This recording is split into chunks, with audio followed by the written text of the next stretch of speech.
Bonsoir et bienvenue. Good evening and welcome. Hyvää ilta ja tervetuloa. I'm sorry for my Finnish, I'm just starting.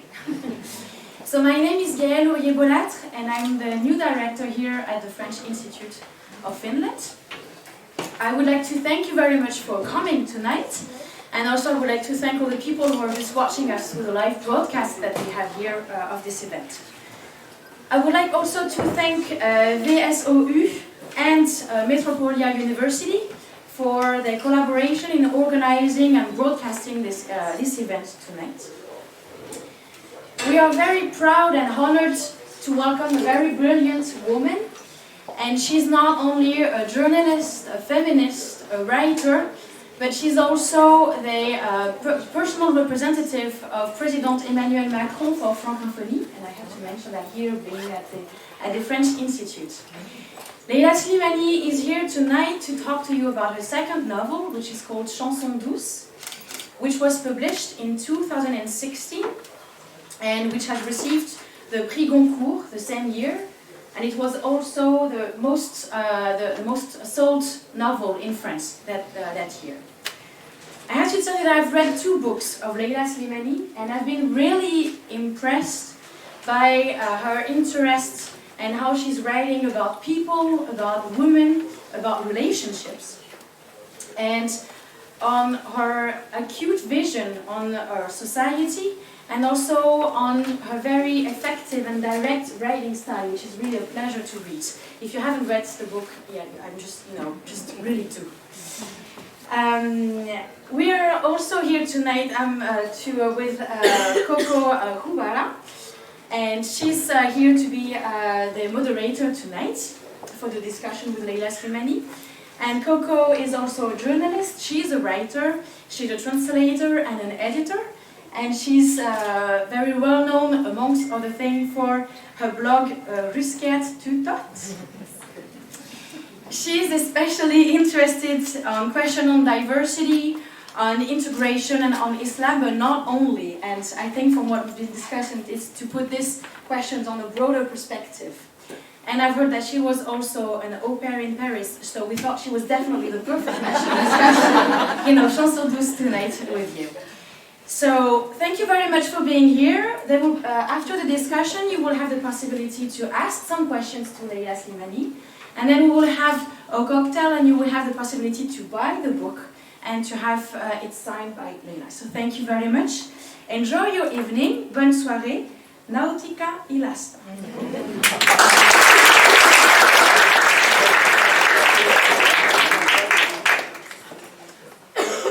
Hello, hi, welcome on my behalf as well. I'm Leila Slimani from VSOU. Just wanted to say how proud and happy we are to have you here today. You have 44 different publishers around the world, so we're very happy to be one of them. And Kehtolaulu, La Chanson douce, was published in Finnish in August, translated by Lotta Toivanen, who is here.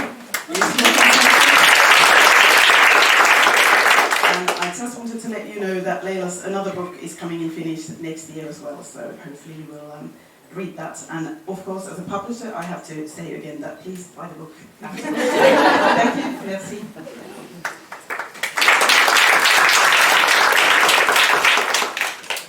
Wow. Oh, it works. Good evening on my behalf as well. My name is Koko Hubara. Welcome to Finland, Leila. Thank you. How are you tonight? I'm fine, thank you. So, let's get in there, right? 44 languages translated, 910,000 copies of Chanson douce, lullaby, or Kehtolaulu. How does that make you feel? Oh, it makes me feel good.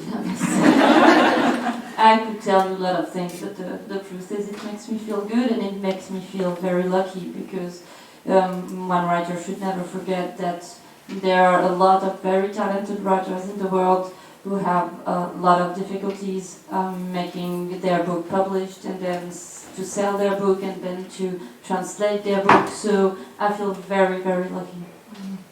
We'll get into the Chanson, douce a little bit later, but I have some questions for you on your writerness in general, just to like give a little bit of a, frame the conversation a little bit. So of French literature. You said that the first book, Dans le Jardin de l'Ogre, was loosely inspired by the former IMF boss Dominique Strauss-Kahn, right? Or the story of sexual assault allegations and so on. And then this new book was based on this news clipping of a nanny in New York who murdered 2 children and tried to kill herself. Is that the way you get inspired by the news? Well, actually, I get inspired by a lot of things, but Philippe Roth used to say that when you are a writer, you have obsession, and some topics comes to you. They come to you because you are obsessed by that. By that, I was obsessed with nannies, and I was obsessed with the difficulty of being a mother, and the guilt of leaving my child with someone else at home. And so, of course, when I read this story, it immediately occurred to me that I could write something about it. So, yes, of course, I read a lot of newspapers, and I love those kinds of stories, as scary as it is.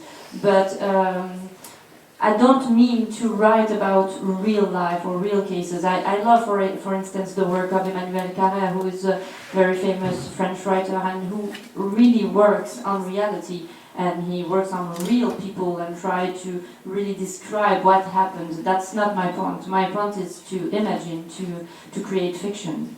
So none of it is really, the writing process is not like you go and do a lot of like journalistic research.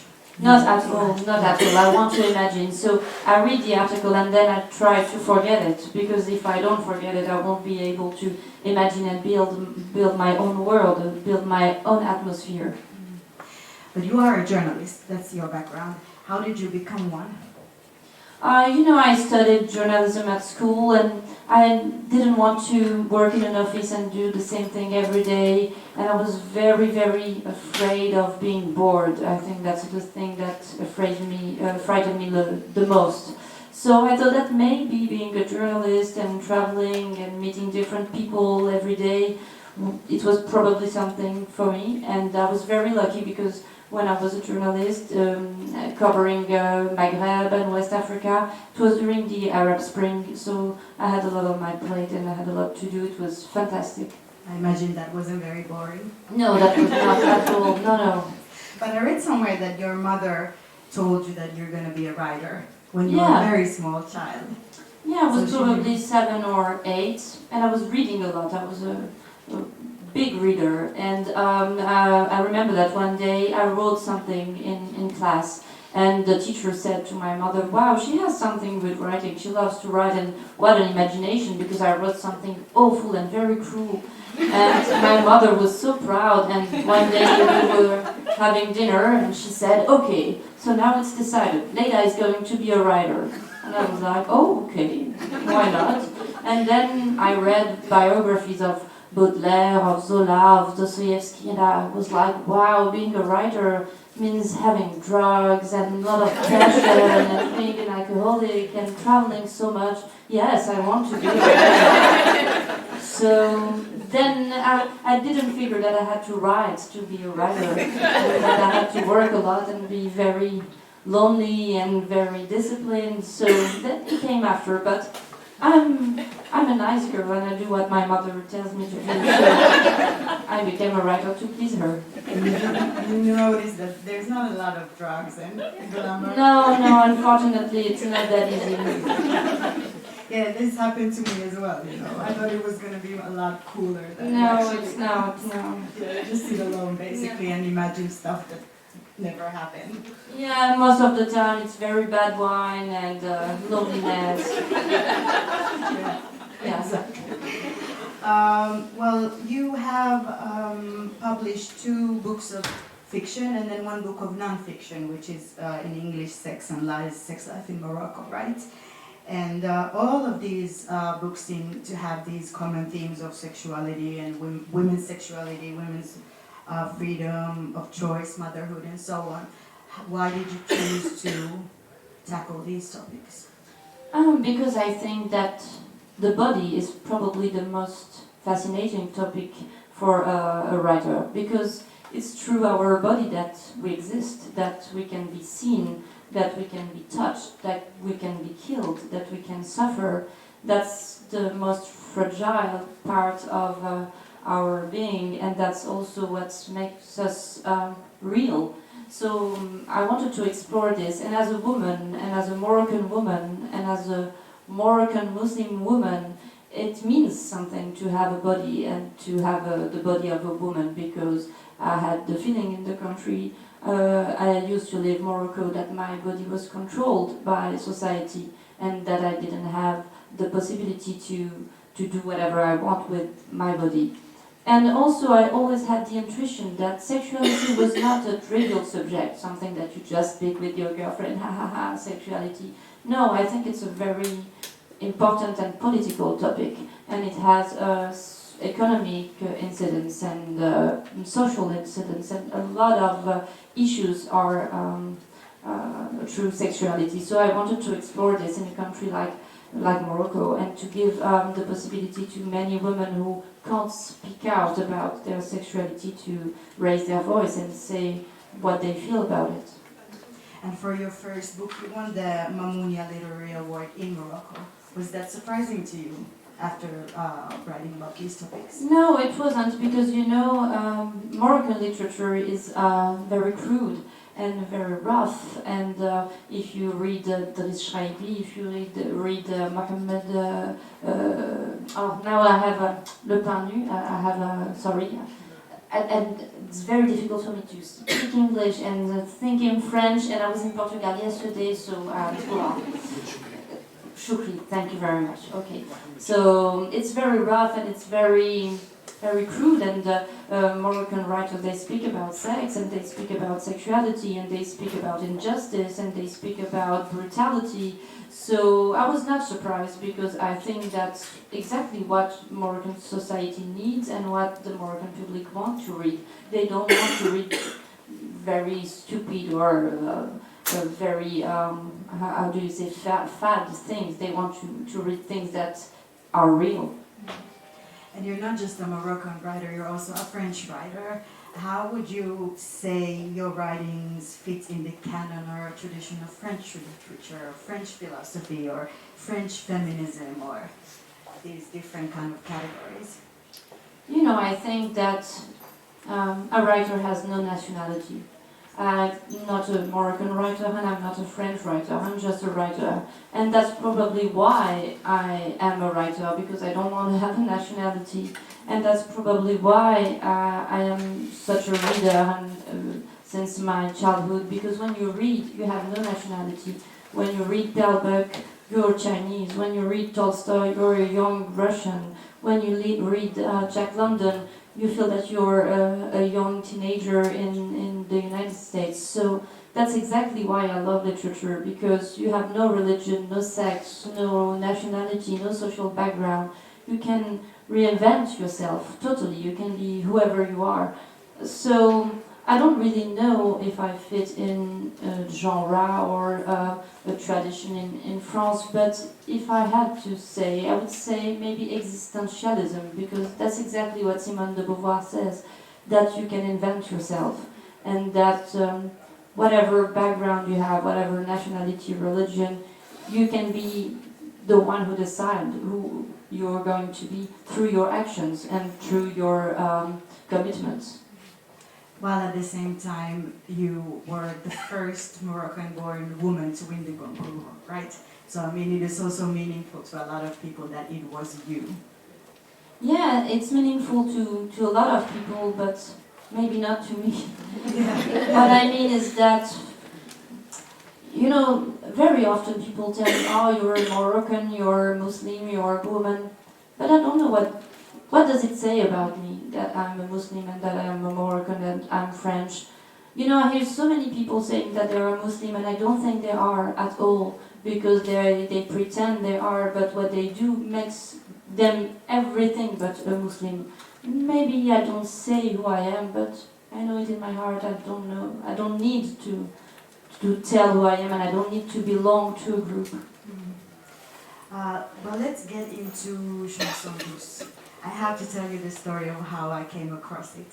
I went to Marseille in July for a summer holiday, and then I was walking around the bookshops and I saw it, and my French is really bad, so I decided to order it in English when I get back to Finland.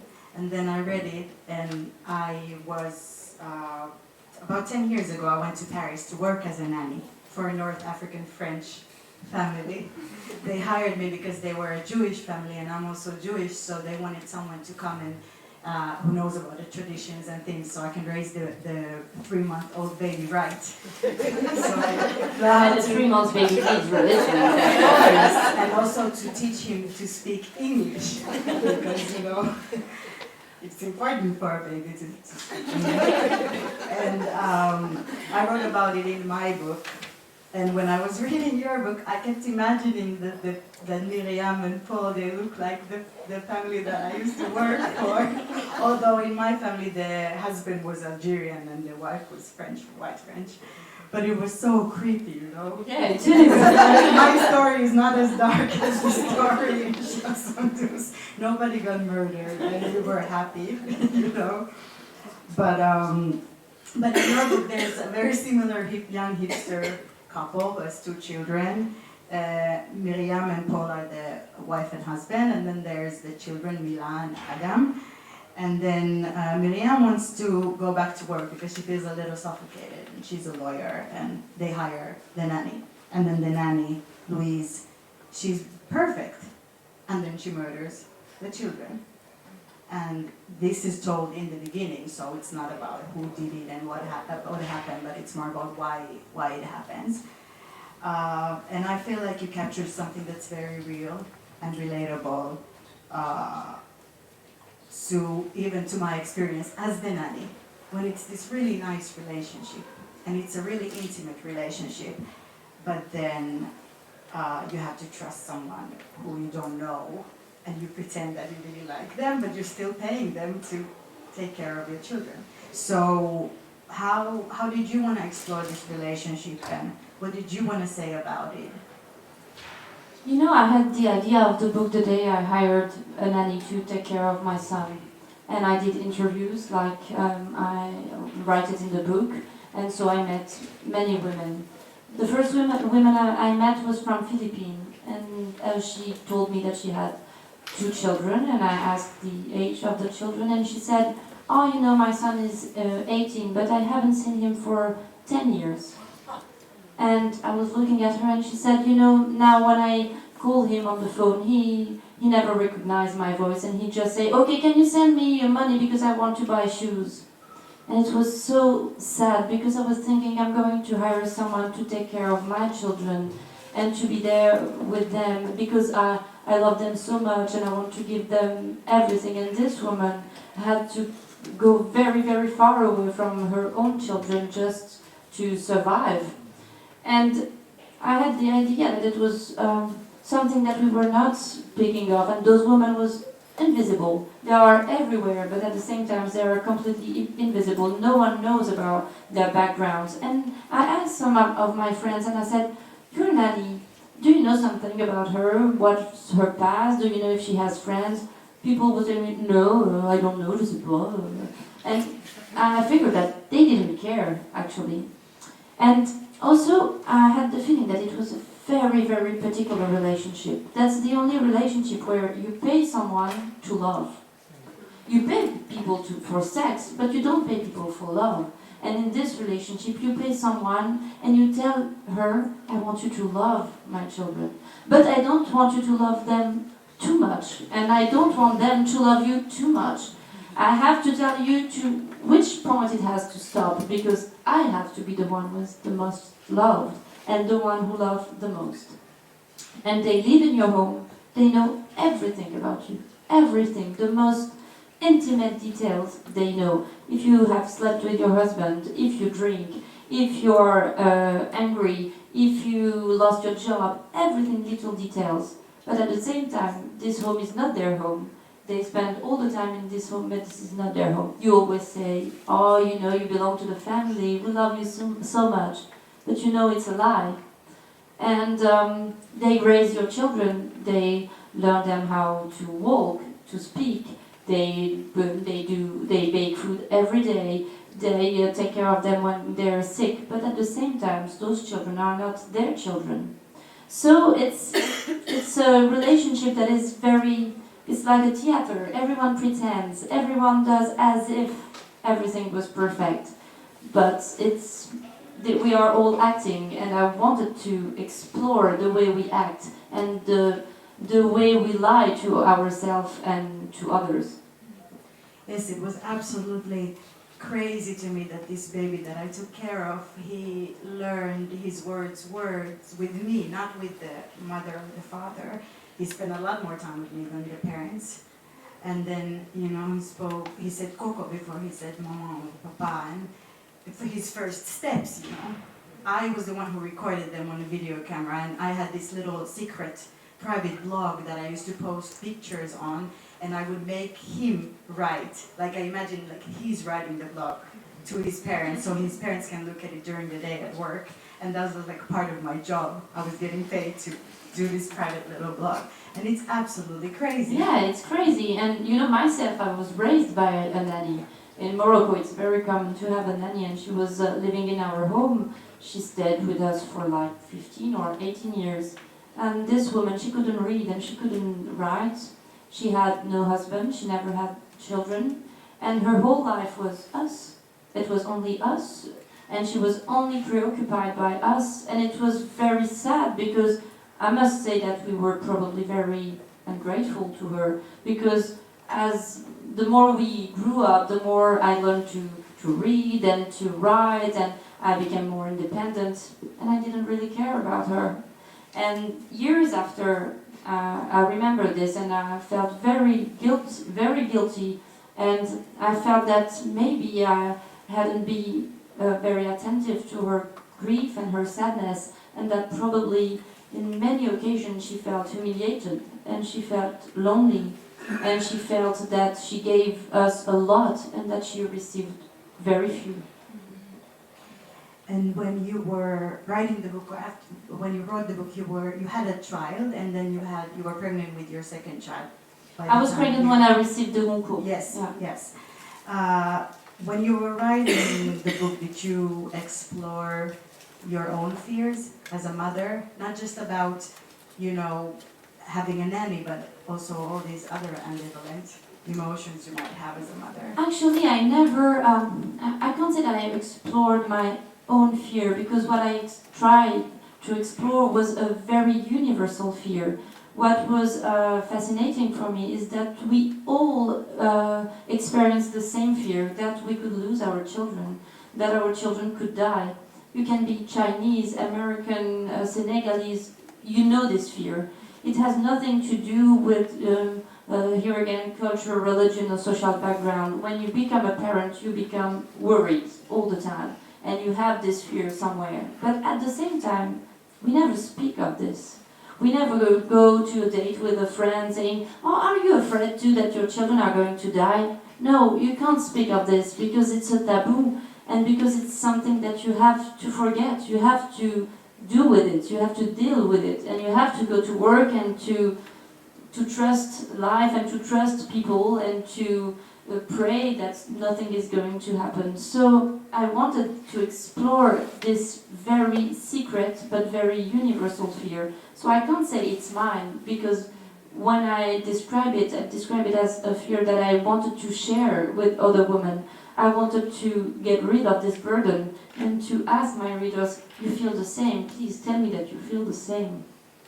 And okay, I now have a horrible question for you, so I hope you're ready. Yeah. Because I do recognize that fear. But then there was also this other fear that was arousing me when I was reading the book, which was like the fear of, oh, is she making the nanny do something that she doesn't dare make the mother do or the father do? Like the fear of hurting your own child, or the fear of like being so exhausted that you hurt the child, and you don't have the courage, even as a writer, as someone who imagines things, to go there, so you make the nanny do it. Ah, you mean why I decided that the nanny was Yes. going to kill and not the mother? Yes. No, that's an interesting question, but for me it's not the same story.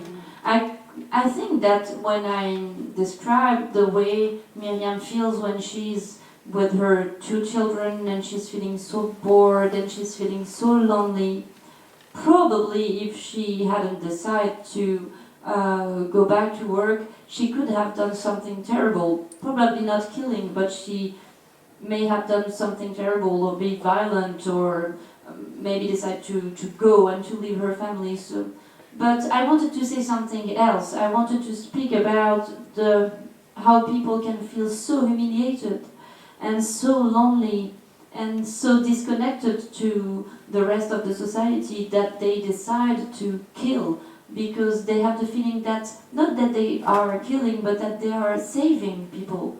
When I spoke to women or to psychiatrists who have experienced this kind of thing, they told me that the murderer never say, I killed him because he was a bad person. Of course, there are children. They say, I killed him because world is too cruel, world is too hard, and I killed him to save him. And now he's safe, and now nothing can happen to him. Of course, it's craziness, but they feel this when they kill. When I was reading the book, I was thinking about another book, Elisabeth Badinter, Mother Love in English. I think it's L'amour en plus. It's an old book from the 80s, I think. 80s are not old. Why are you telling this? No, not at all. It was yesterday. When we were children. It was when we were babies, Yeah. right? When it came out. She's a French philosopher, and she's written a lot about the myth of the mother instinct and so on. So I started thinking about that when I was reading the book, and I wanted to ask you, what do you think about this idea of a mother's instinct? Is it a myth? Of course it's a myth, and it was a very good idea of the patriarchate, very good men.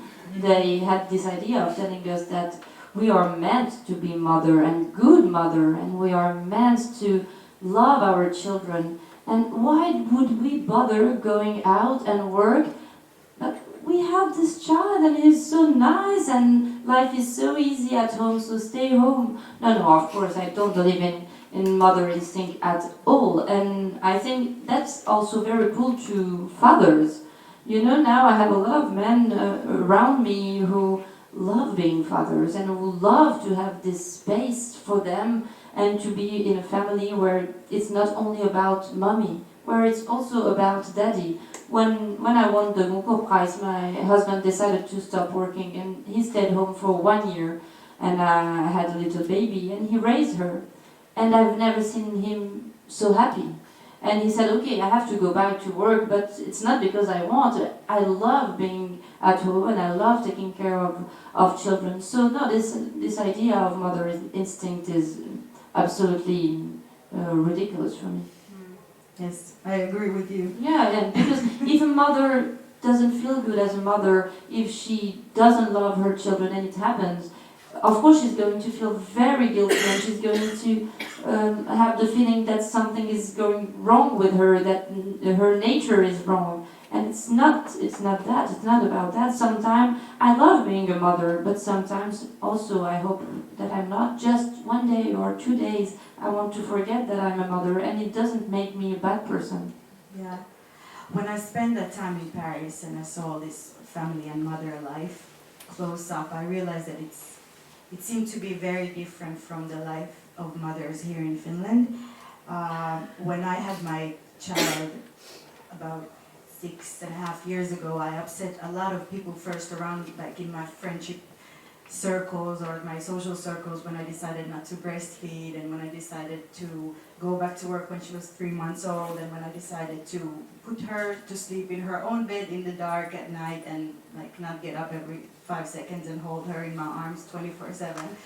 People were constantly telling me that that's not okay. And then when I started writing about it, that's when like I got into so much trouble, you know, like, wow, I'm like the worst mother in Finland. And Can you imagine me? yeah, I think we're gonna have a lot to talk about even after this. But you know, Finland, we are proud to say that we're this country of like the equality, like the model country for the equality of the sexes, and we are in a lot of ways. But then it seems to me that when a woman becomes a mother, then she's not allowed to make choices that concern her body and her child and her family life. And then like the rights stop there, or like self-determination and this kind of thing. And I want to ask you, how is this a line that happens in French conversation on feminism as well, or is motherhood freer there?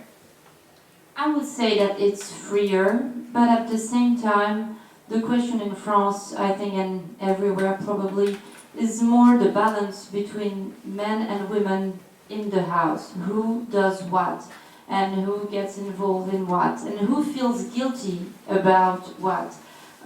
You know, very often people ask me about the book, do you think it's possible for a woman to be a mother and to have a career? And I always answer, if it's possible for men, I don't know why it's not possible for women. I don't even understand why you ask me and why you don't ask about men, because for men we consider it's natural. So I think that the real question is how to balance the guilt between the father and the mother. And probably also it means that for me as a mother, I stopped trying to be perfect. And I accepted the idea that I'm not always needed and that I'm not the most important person in the family. Because, you know, my mother, when I travel a lot, and my mother, she always called me and she says, where are the children? And I say, they are at home with their father. Oh, they are alone. And I'm like, no, I said with their father. But for my mother, father doesn't count. It's nothing, you know, it's just a father. He's here if some burglar comes or if there is violence and we need to fight, but no need of a father. So I think it's very important not only to defend mother, but to rehabilitate the role of fathers. And I think that's like, I have always thought, and I think more than ever, that a feminist revolution will happen if men comes with us, if men fight for the same right, if men fight for the right of being fathers, of having a place in the domestic front, if they fight for raising their son in a different way that they were raised themselves. So men are very important in the feminist revolution, I think. Yes. I was in the restaurant on Saturday drinking wine, and then I ran into someone I know and they asked me, where is your child? And I'm like, well, it's 1 a.m. I mean, I didn't leave my child home alone. I made sure that there's someone there. Like, why are you panicking? When people ask me this and I'm in a bar, I always say, he's in the toilet, he's coming. But it's funny to me, this is 2018. I mean, like, why are they asking us this thing? And they will never ask this thing of the father when he goes out to wine. And even if a male author was here tonight who had written a book about a nanny, we wouldn't be having this lengthy conversation. No, that's for sure. Yes, yes. And even in the book, I feel like Paul is not as present in this whole. Yeah. When the things start to kind of like go down, spiral downwards. Where is he? Because, you know, I spoke with a lot of people about their relationship with nannies, and I spoke with a lot of nannies, and they all told me something that shocked me, surprised me a lot. They said the father is not involved. He's involved when comes the question to fire the nanny. When we have to fire, we say to the father, okay, you have to meet the nanny and tell her that it's over. So he has only to deal with this. But for the rest, it's considered as a women relationship, women to women. And they know what they are talking about and they have to manage this together, which is very funny because it's exactly the opposite in my family. My husband has all the discussion with the nanny and I understand nothing. They have their things between them, and so probably he will ask me to fire her. I will have to do the job. I have to tell you about my the father of my family, he was, but our age difference wasn't that big because I was already 25 or something when I was working there. But he was like a little child, this man, you know. He was a banker and he behaved like an 18-year-old boy. His Like mother, boy. yeah, like the grandmother of the baby, she would be there all the time. There was another housekeeper because my job was only to speak English and talk about Judaism to the baby, and there was another nanny who took care of the cleaning and the cooking and the things. And then, you know, and this little boy, this 35-year-old boy, who just had no idea about anything. That's exactly what I wanted to convey with Paul, because Yes. he's exactly this kind of, he's a boy who is 35 too, and he's someone who, he doesn't want his life to change. He says, okay, I'm going to be a father, and I'm going to be so cool and so nice that my life is going to stay exactly the same. And of course, that's an illusion. Your life will change, and you have to adapt to the fact that you have children and that some things are impossible when you are a parent. But he doesn't want to accept this, and it's exactly the contrary of Miriam, who feels so much the burden of being a mother and who has the feeling that a certain part of her life has ended forever and that she will never go back to this life. So they are very different in the way they look at parenthood. Yeah, this father, he used to come home after work and then he would take all the baby snacks, you know, like the little chocolate cookies and little things that we used to have for snacks in the park in the afternoon, and just go on the couch and eat them and turn on the TV. Typical. Yes, and Paul really reminded me of that guy. I have to send them an email and ask them how they are doing and if they read your book. But I really wanted to talk to you about one more thing. It's about race and class in your book, because there's this scene where Miriam goes to this office to find a nanny, to find an employee, and she is mistaken for someone who's looking for a job because she's Moroccan or she's Arab or the way she looks. And then Louise, the nanny, you chose to make her white. And this is a very subtle thing. A very nice thing, because a lot of times when these issues are dealt with in fiction, I feel like they are very, very, very underlined or stereotypical, or we tend to like go and tell the same story over and over again. But you chose not to. So what did you want to say? And is this somehow reflective of the narrative or the conversation around race in France?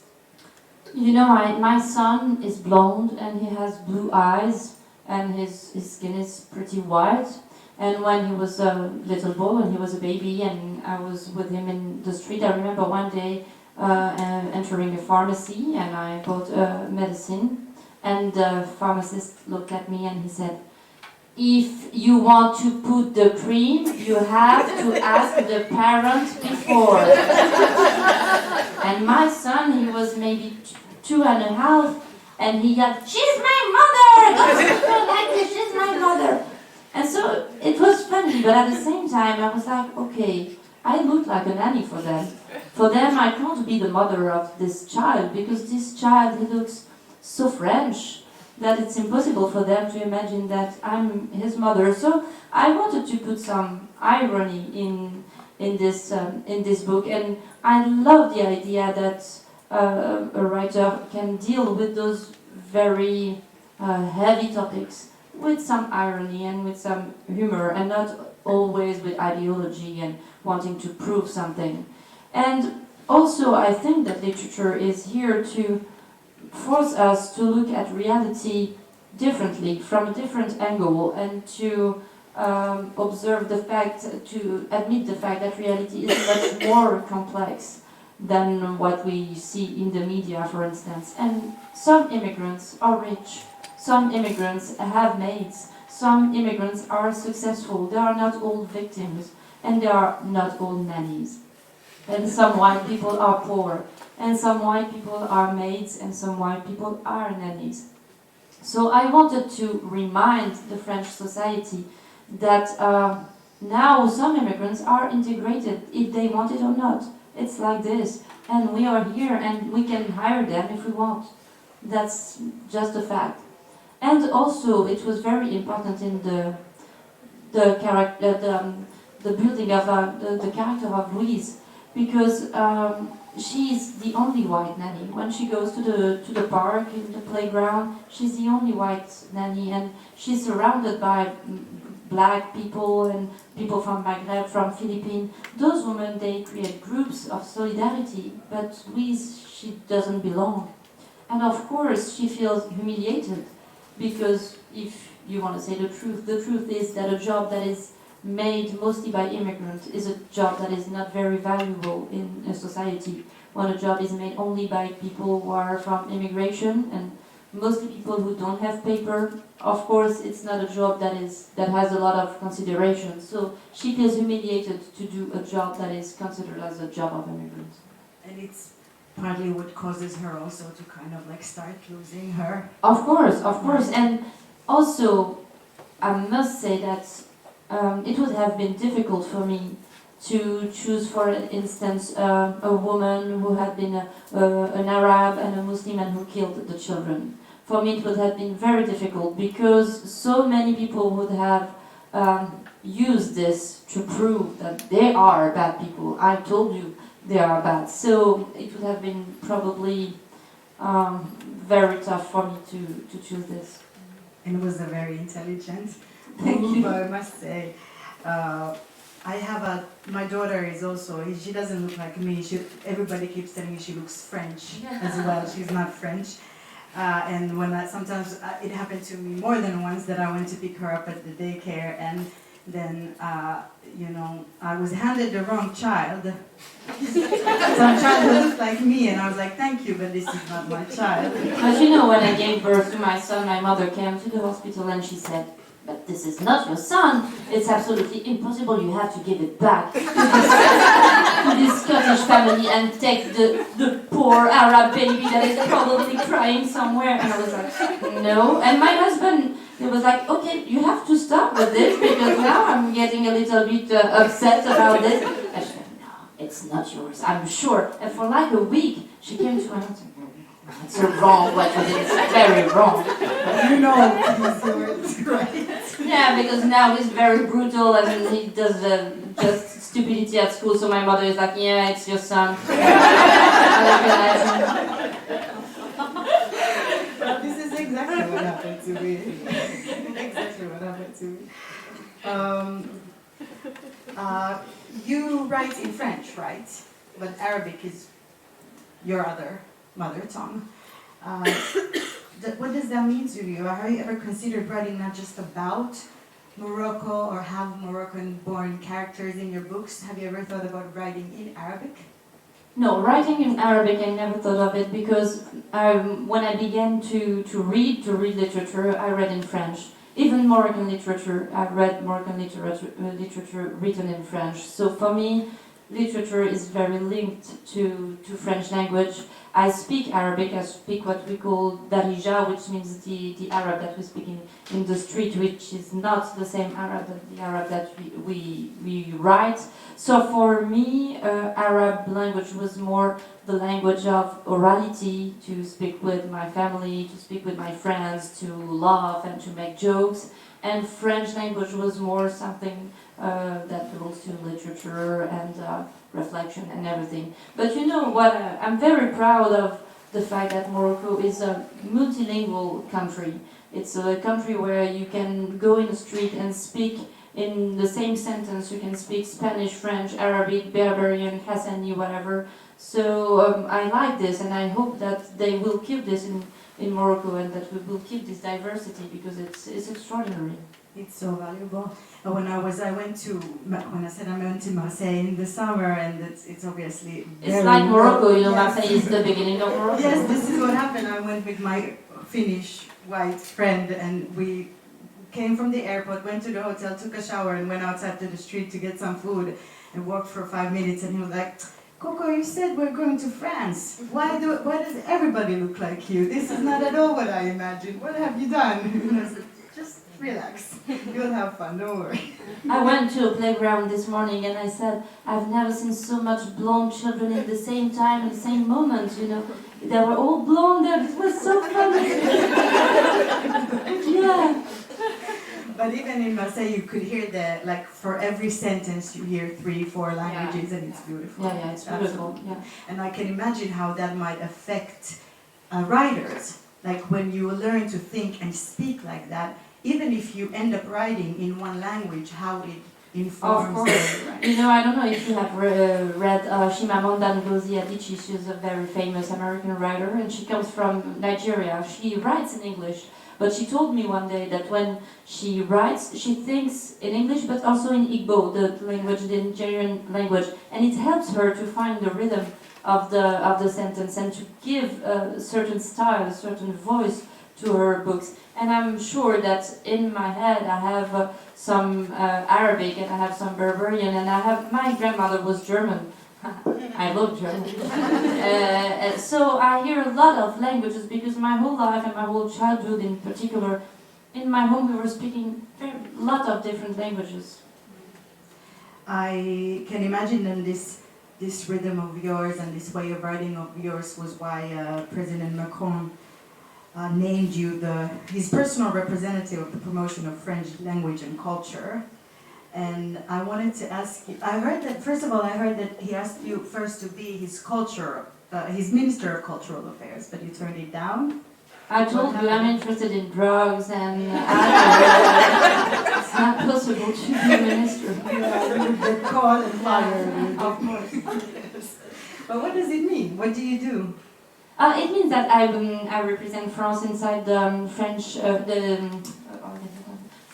International Organization for Francophonia, which is an organization that reunites 84 countries that in which French is an official language or a language that is spoken by a lot of people. So we try to promote French language, but not only the language, also the values that are driven through this language: freedom of speech, freedom, individual rights, freedom from homosexual, equality between genders. So we try to promote those values too. So you travel around? I travel a lot, yeah. And have you already done it? How has the reception been? Oh, very good. Yeah, I must say that it was very good, and I traveled in so many countries, and I must say that French culture is still very attractive to a lot of people. When you go to China, when you go to Brazil, to Argentina, to United States, people are interested in French culture and in French language. And French language, what is extraordinary with French language is that when you speak French, you can read Moroccan literature, you can read Asian literature, you can read Congolese writers, and you can read so many things, and you can begin to know so many cultures. When I was in China, I met a man, he was Chinese, and he said he was speaking French very well, and I said, how did you learn French? He said, I went to Canada and I learned French, and then I did my degree, the rest of my degree in Morocco. And then I became an investor in Africa, and that's how I learned French, and that's why I wanted to learn French, because I wanted to be an investor in Africa. So French language is not the language of France, it's a world language, it's a language that we can speak all over the world, and that's why I try to defend. And nowadays in Morocco there is a sort of polemic about French language, and should we learn French from the beginning of school or not. And I think that it's a chance in the world, the world of today, the globalization. The more language we speak, and the more open-minded we are. And there is a writer who said, the more language you speak, and the more human you are. And I'm sure that each time you learn a language, you gain humanity. It's a very similar conversation, I think, that we have here in Finland, where we have Swedish as our second or other official language, and it's, of course it has this colonial past, a very different kind, but still. And then there's this ongoing conversation of whether it should be mandatory for children to learn it at school and this kind of thing. And I think it's like, well, we can deal with the past and we can have all those conversations, but why take the opportunity from people to just know as many languages and cultures? No, I think it's very dangerous to have an ideological vision of languages. For instance, in France there was a debate 2 weeks ago about learning Arabic in school, And people were saying, oh my God, no, I don't want my children to learn Arabic because it's an Islamization of France. Okay, Arabic is a language. It's a language. We have wonderful writers. It's the language of Naguib Mahfouz, of Kulthum, of wonderful poets. It's not the language of Islamists. And they make us believe, they want us to believe that it's only their language. No, but it's not. As French is not only the language of colonization and of colonizator, it's also the language of freedom. So stop ideologizing languages. We just have to try to learn and to read literature and to listen to music, and that's the only thing to do, and stop believing in those bullshit. This is very interesting because my family comes from Yemen, and of course the language of my grandparents and their parents was Arabic, but then for these political reasons it was white. They were forbidden to speak it, and they switched to Hebrew and so on. And then now it is this language that I have inside me, but I just don't speak it. And it's been taken away. I have no, like if I want to, I have to, with everything else that I do during the day, I have to start learning it now from scratch because it has been completely being erased. Yeah, this is a violence. Yeah, It's violence. Yeah, Yes. it's violence. Yeah. And this is something that I feel like should not be done again. Yeah, that's very dangerous to do Yeah. this. Yeah, of course. So we're very lucky to have Thank you you. as the Thank you. representative Thank because you. you will take into account all these other I will try to. languages and questions as well. So what else? You have 2 kids, you're writing books, you're being this ambassador, traveling the world. That's enough, I think. Are you writing something Yes, else I am. now? Yeah. No. No. I'm not telling you. Not now. Okay. Well, I suppose I just would like to thank you Thank for you. your time tonight. Thank you very And much. I think it's time to have some questions from the audience. Of course. To give them a turn. Thank you so much. Thank you very Leila. much. Thank you.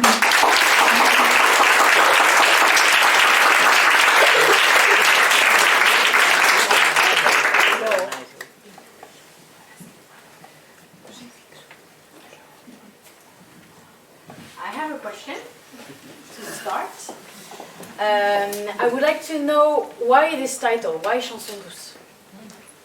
I'm very bad at titles. It's very difficult for me to find a title, and I was with my publisher searching for a title, and I proposed a lot of things and impossible to find. And one day he called me and he said, okay, now you have 24 hours and you have to choose a title. And that day I was thinking about it all the time, and I took my son to sleep. And my son is always afraid when he has to go to sleep. Oh, there's a monster in my room and I'm afraid of the dark. And I can feel this anxiety coming when the night comes. And I began to sing to him a very, very famous song in France, Une chanson douce. And I was like, oh, that's the title of the song. Because, you know, you always think that lullabies are a very sweet song, very nice song. But it's not. Because you sing those songs in very dark moments where the child is very anxious, when he's afraid. And you sing the song to hypnotize him, to make him sleep. And when he sleeps, he's very vulnerable. And I like the idea that, you know, there's an expression in French when you say, il m'a endormi, he made me sleep, which means he manipulated me. So I think that a lullaby, it's exactly what Louise does. She sings a lullaby and she makes as if everything was okay. You're going to sleep and to have a good night. And maybe this night will last forever. Ha ha.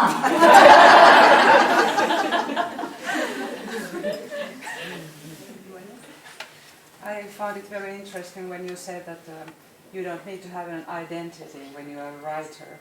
I think that was most interesting because us Finns who have a very small language, I think we feel very linked to our language and through that to our identity. My mother is a writer, I come from a family of writers, so I know the stuff. But I found it very liberating actually to hear that, and I think it's wonderful. So thank you for that comment. Thank you.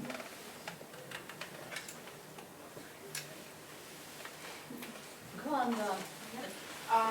Yeah, I have read Chanson, douce and Dans le jardin de l'ogre, and both of them are dealing with women a lot. So you've got these like female protagonists. Do you think that one day you will have a male protagonist, or are No. you just going? I'm not interested in men. No, you know, I have to say that since I was a child, I was fascinated by women. I was fascinated by femininity, by my mother, my grandmother, my aunts, all the women that surrounded me. And I was looking, I wanted to read things about this fascination that I had. I read wonderful things, but written by Flaubert, by Tolstoy, by François Mauriac, by many men.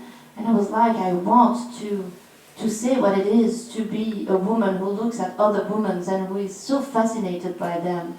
And so I have a lot to say about this fascination, and I think it will take my whole life. So I'm really, really sorry, but I don't have time to do this with men. When you were writing as a journalist for Jeune Afrique, you have covered, I think, for 1 or 2 or 3 years, you have covered that fantastic event which has been called Arab Spring. Have you really covered that phenomena, and what do you think about what has happened and what is still happening in our region of the world? You are Moroccan, I am Tunisian. I love your country so much, and I must say that the first time I went to Tunisia, it was still Ben Ali who was the president of Tunisia, and it was very weird and very sad. And I went there very, very often during many years, and I could feel that something was going wrong and that it was not possible for him to keep the power, that something was going to happen. And I was a little bit afraid because I thought at that time that maybe a war could happen or something very violent, and I was afraid of this. And I must also say that as a young Moroccan, for many years it was very difficult as a Moroccan, as a woman, to feel proud of being an Arab. You know, when I was 20, the 11th September happened, and everyone was speaking about Islam and Arab world. So when you were an Arab living in Paris, you were more like, okay, and I'm not going to brag about my identity or about the region I come from, because people were like, okay, here you have a dictator, and here you have a dictator, and what's happening in your region, what is this? And for the first time, when young people, women and men, people from different social background, people from different religion even, came together, went to the street and began to demonstrate and to ask for freedom of speech, to ask for equality, and without Quran, without religion, just with their heart and with their guts. I was so proud. For the first time of my life, I was so proud of belonging to this part of the world, and I wanted so much to be with them and to be with them in the street and to live this, because I knew it was something that you live just once in a lifetime.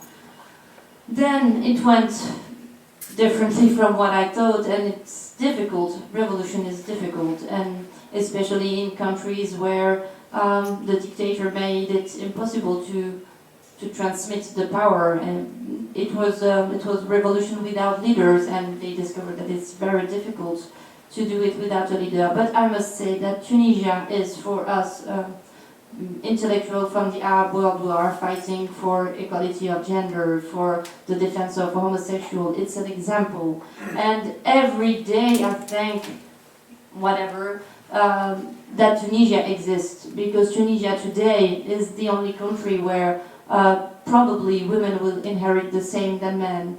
It's the only country where the president dares to speak about the depenalization of homosexuality.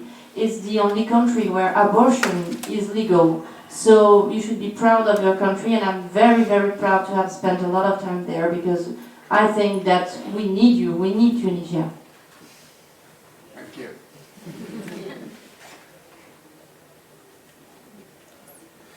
Yes,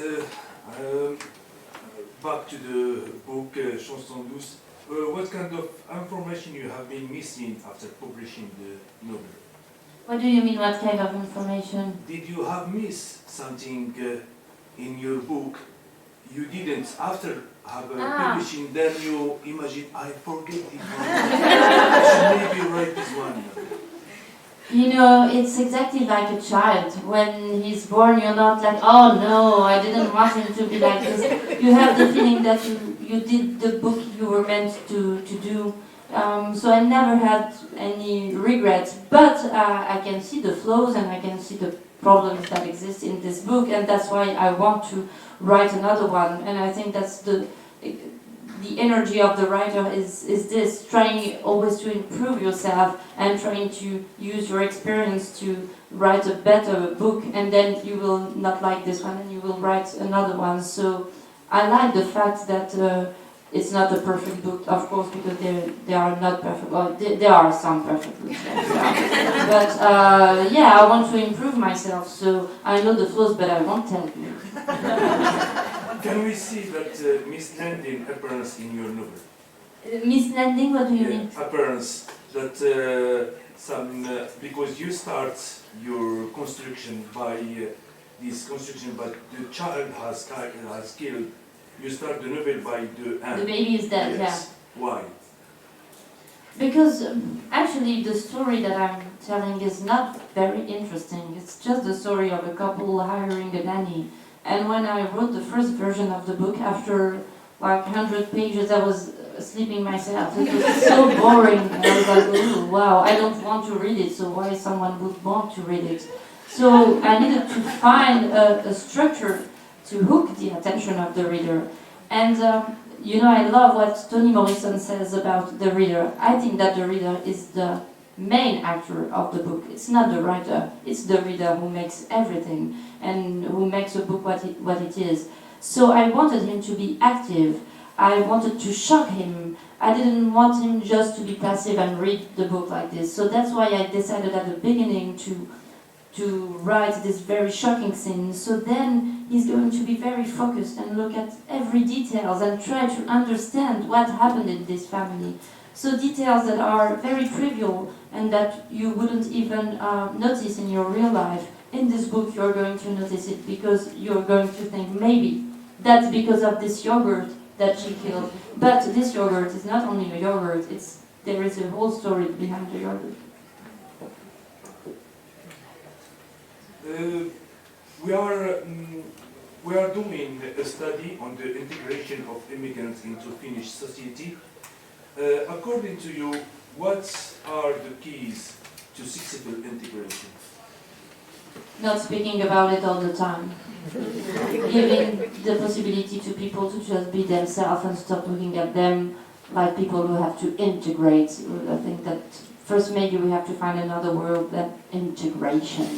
Because we are not aliens coming on another planet. We are from the same species and we eat the same, we have blood and we're doing exactly the same thing in our lives. So I think probably if we just try to consider it natural that people come from abroad and gives us thing and we give them back. So I think maybe we shouldn't make such a fuss about all this. Does the language play just an easy and fast role in integration? Of course. But I would, you know, for instance, in France, I'm building a whole program for refugees and for migrants coming in France, and you can see that the faster they learn French and the faster they integrate into French society, because, you know, the other day I asked my son, because he reads a lot, he's only 7, and I said, what's the difference between now that you can read and before when you couldn't read? And he said, life is more interesting. And I thought it was very, very true. Life is more interesting when you can understand what's going on around you, when you can read something and know that this is the direction, when you can read a book, when you can read a newspaper. So it's very trivial and very common, but of course the language is very important. Thank you. Okay, thanks. Okay, so first of all, congrats for this translation. I have one question, maybe one for you and one for your translator. The first one is for you. So when we read your novel, it starts like with some kind of dramatical events, and after that you move to narrate and give some kind of analytical and some psychological analytical facts that could guide the readers. My question is in that, according to you, to which extent do you think that the writer could succeed at some point to like drag his writer to follow the events? Because I ask this question because normally it's not the mission of the writer, like to analyze and to convince the writer. As a writer, I just need to write the book and then I analyze it according to what I... You know, I think that my goal is not to understand what happened. It's not to give an answer. It's not to analyze and to say, okay, that's exactly what happened, that's what she was thinking. No, I'm just, when I write, I have the feeling that I'm just observing my characters. They are just in front of me, maybe behind a glass, and I look at them and I describe what they are doing. My publisher once told me, stop saying what your characters are thinking, but begin saying what they are doing. And he's right, because I think that what you are is what you do. That also links to this question of identity, you know. Identity says nothing about what we are. You are an asshole because you act like an asshole. You don't have the identity of an asshole. I think that's our action who makes us what we are. So it's the same in literature. You don't say at the beginning, this character is good and she has a good soul, and then, okay, so I'm just, no, we are only what we do, so I try to say what my character does. That's all. Okay, thanks. So the second question is for the translator.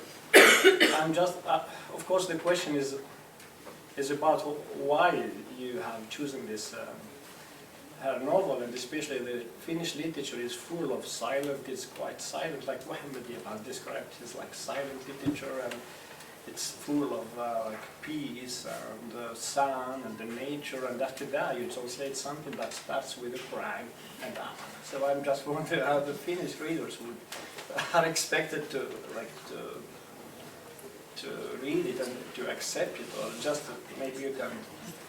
Well, I'd like to say thank you for reading this text, because thank you. For a translator, it's a pleasure to translate a text that is really well written, you know. What to say? I think the Finnish reader will find the text as intriguing, as, you know, interesting as the French one. It's not, you know, and you have such a fluid way of writing, so it just takes the reader away with it, so there is no problem. I don't think. Sorry, maybe you have understood me wrong. I am translator. I translate also. I have translated some 6 books already. Yeah. We said that the translator is provocative. I'm just taking it from this side. Absolutely, her book is quite. I'm not here to judge the book. Yeah. I'm just wondering how the Finnish readers would expect it. I'm not talking if it's a good novel or it's not good. No, I'm not taking it from this side. I'm just commenting. No, I understood. No, because she insisted that the reader would find it interesting. My question was not in that direction. That's what I mean. But I have another question, maybe about Hector. Maybe you could tell us who is Hector and how did he enter the story? Because there are lots of victims, and he's kind of like an almost victim. And that's funny, because in the movie, because they just shot the movie, in the movie Hector is the narrator of the story. He's the one who speaks at the beginning of the story. Hector is a boy that Louise used to take care of, and when she kills the children, he's interviewed by the police, and they ask him how it was when she was his nanny, and he has a very weird feelings towards Louise. He has the feeling that he has escaped from something, that he could have been the child she would have killed. And you know, I wrote this because I think that children have very strange intuition sometimes. They feel everything. They don't always have the language, they don't always have the word to express what they are feeling, but they feel everything. You know, when I wrote this book, the most difficult part for me was the children. It was very difficult to describe the children and their feelings. And I hate the idea of, you know, when people say, oh, children are so nice and so innocent, because I don't think that children are nice and innocent. I think that children are very complex and sometimes very mean, sometimes very cruel, very manipulative, because they understand a lot of things and they understand the relationship between adults when they don't get along, and they know how to tell you, if you say this, I'm going to tell my nanny, and to tell the nanny, I'm going to tell my mom because you're not nice. So I wanted to build very complex characters. And so Hector, he's a boy who probably felt that something was going wrong with this woman, that she was dangerous in a certain way, but he never had the word to express it to his mother, and he survived to this, nothing happened, but I wanted to express this child's intuition. Well, I think we could go on for many times for this discussion, but I think it's also time to just really give a big round of applause for just. Thank you.